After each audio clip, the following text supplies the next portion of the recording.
Hi అండి, నమస్తే. Welcome back to Nazareni foods. ఈరోజు వీడియోలో నేను చూపించబోయే రెసిపీ ఎన్నో అనారోగ్య సమస్యలకు చెక్ పెట్టే మునగాకుతో రుచికరమైన కారపొడి రెసిపీని మీతో షేర్ చేసుకుంటున్నాను.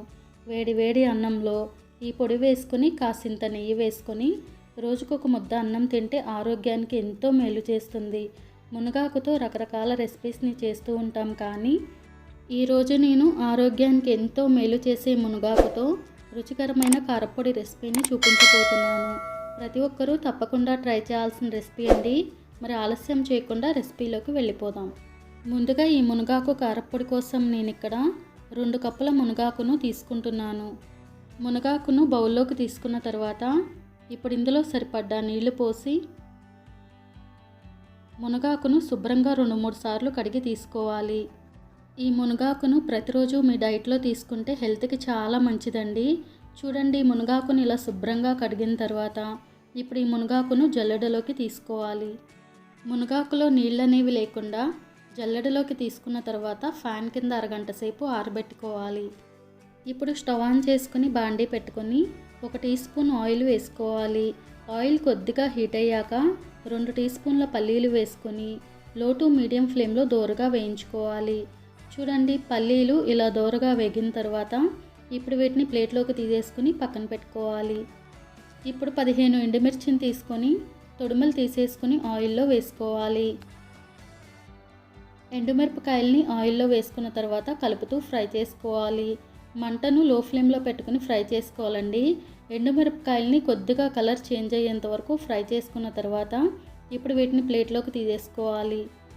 ప్లేట్లోకి తీసుకున్న తర్వాత ఇప్పుడు వీటిని పక్కన పెట్టుకోవాలి.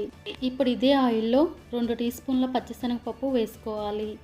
అలాగే 2 టీ స్పూన్ల ధనియాలు, 1 టీ స్పూన్ మినప్పప్పు, 1 టీ స్పూన్ జీలకర్ర వేసుకొని లో టు మీడియం ఫ్లేమ్లో 2 లేదా 3 నిమిషాల పాటు దోరగా వేయించుకోవాలి. శనగపప్పు, మినప్పప్పు, ధనియాలు, జీలకర్ర ఇలా మంచిగా వేగిన తర్వాత ఇప్పుడు ఇందులో కొద్దిగా కరివేపాకు వేసుకోవాలి. అలాగే 12 వెల్లుల్లి రెబ్బలు వేసుకోవాలి. పొట్టు తీయకుండా వేసుకోవాలండి. వెల్లుల్లి రెబ్బలు వేసుకున్న తర్వాత 1 నిమిషం పాటు లో ఫ్లేమ్లో కలుపుతూ ఫ్రై చేసుకోవాలి. చూడండి, కరివేపాకు, వెల్లుల్లిపాయలు ఇలా కొద్దిగా వేగిన తర్వాత ఇప్పుడు ఇందులో ఒక చిన్న ఉసిరికాయ సైజ్ అంత చింతపండు వేసుకుని ఒకసారి కలుపుతూ ఫ్రై చేసుకోవాలి. దినుసులు మాడిపోకుండా కలుపుతూనే ఫ్రై చేసుకోవాలండి. అన్నిటినీ ఇలా దోరగా వేయించుకున్న తర్వాత ఇప్పుడు వీటిని ప్లేట్లోకి తీసేసుకోవాలి. ప్లేట్లోకి తీసుకున్న తర్వాత ఈ మసాలా దినుసులు పూర్తిగా చల్లారేంత వరకు పక్కన పెట్టుకోవాలి. ఇప్పుడు ఇదే బాండీలో మరొక టీ స్పూన్ ఆయిల్ వేసుకోవాలి.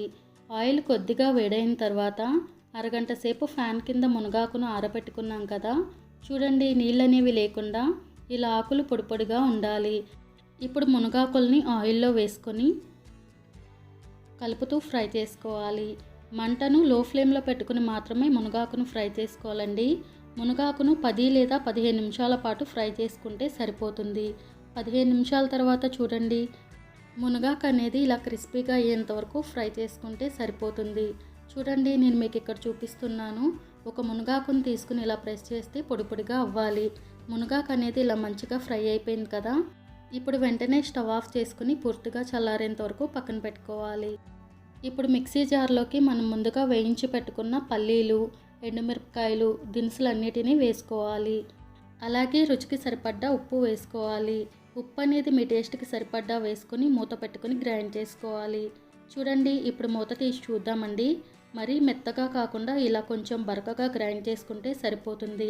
ఇప్పుడు ఇందులో మనం ముందుగా వేయించి పెట్టుకున్న మునగాకు వేసుకొని మూత పెట్టుకొని మళ్ళీ ఒకసారి మిక్సీ పట్టుకోవాలి. ఇప్పుడు మూత తీసి చూద్దామండి. చూడండి, మునగాకు కారప్పొడి అనేది మరీ మెత్తగా కాకుండా ఇలా కొంచెం బరకగా గ్రైండ్ చేసుకుంటే తినేటప్పుడు టేస్ట్ అనేది చాలా బాగుంటుందండి. అంతే అండి, అద్భుతమైన ఔషధ గుణాలు కలిగిన మునగాకుతో కారప్పొడి అయితే రెడీ అయిపోయింది కదా. ఇప్పుడు సర్వింగ్ బౌల్లోకి తీసుకుని సర్వ్ చేసుకోవాలి. డయాబెటిక్ ఉన్నవారు ఈ మునగాకు కారప్పొడిని రోజువారీ ఆహారంలో భాగంగా చేసుకుంటే హెల్త్కి చాలా మంచిదండి. తప్పకుండా ఒక్కసారి ఈ మునగాకు కారప్పొడిని మీరు ట్రై చేసి టేస్ట్ చేసి మీకు ఎలా కుదిరిందో నాకు కామెంట్ బాక్స్లో కామెంట్ చేయండి. ఈ వీడియో మీకు నచ్చితే తప్పకుండా లైక్ చేసి షేర్ చేయండి. మరిన్ని మంచి మంచి సింపుల్ అండ్ టేస్టీ రెసిపీస్ కోసం నజరేణి ఫుడ్ ఛానల్ని సబ్స్క్రైబ్ చేసి పక్కనే ఉన్న బెల్ బటన్ని ప్రెస్ చేయండి.